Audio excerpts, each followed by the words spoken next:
real business owners.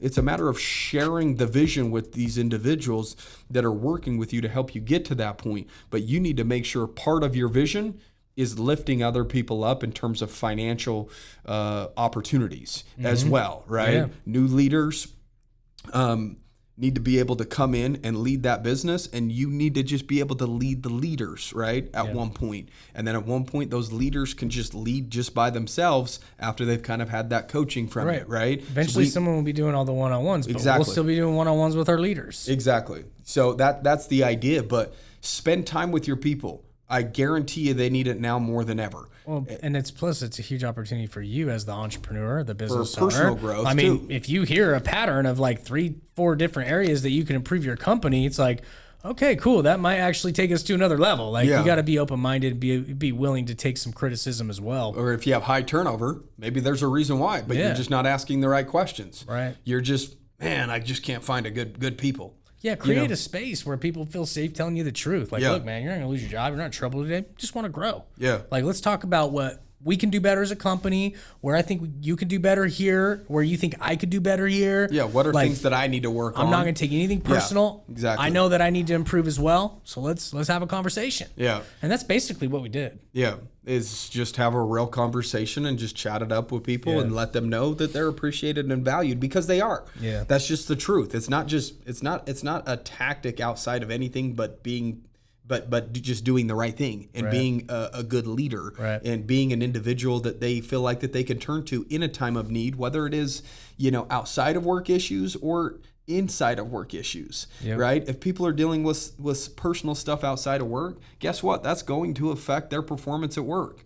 So make sure you're the type of individual that is accepting anything, whether it is personal shit or business shit. Hey, I have seen you slack a little. Is there anything going on that I need to know about? Is there, anything I can do to help?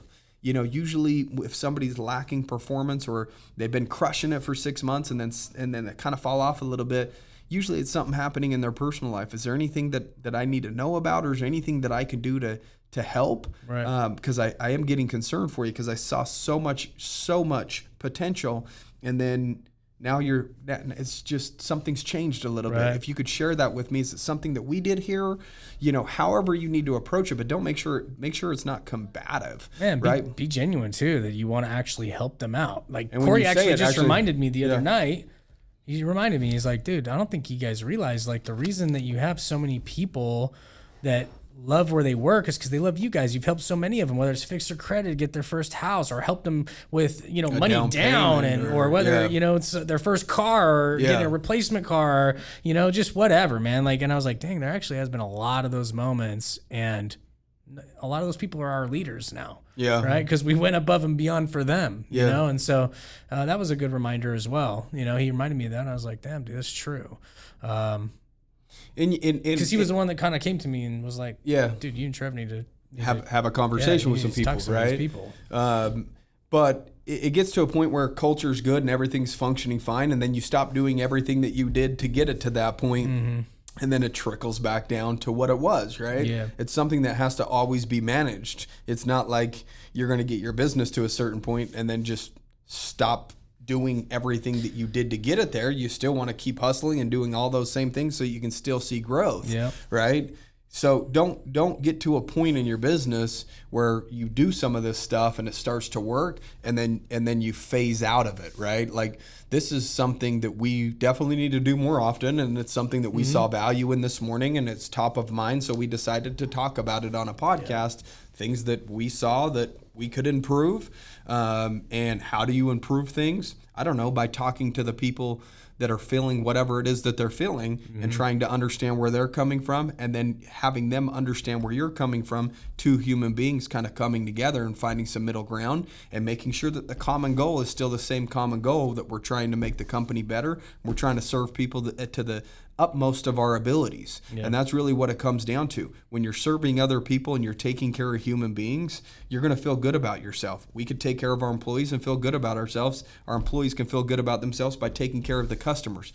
That's just the way that it works. Yeah. It's just kind of this waterfall effect that trickles down to everybody in your organization. So if you aren't creating a good culture with your people, don't expect your people to have a good culture. And if your people don't have a good culture, then they're probably not going to service or serve your customers to their highest level of ability, right? I'm a firm believer, dude, that culture and dude, I actually resisted some of the things that we do now today because I'm like, wow, there's an unmeasurable amount of return that's come from us investing into our culture. So I'm a firm believer, okay, and I've been proved wrong on some of these things that we've implemented in our company that were for culture. I'm like, well, why would we want to spend all that money on break room food? Or why would we want to, like that's not necessary to put money here or here when we could put it here in marketing, right? Like that's the stuff that I've had to learn too.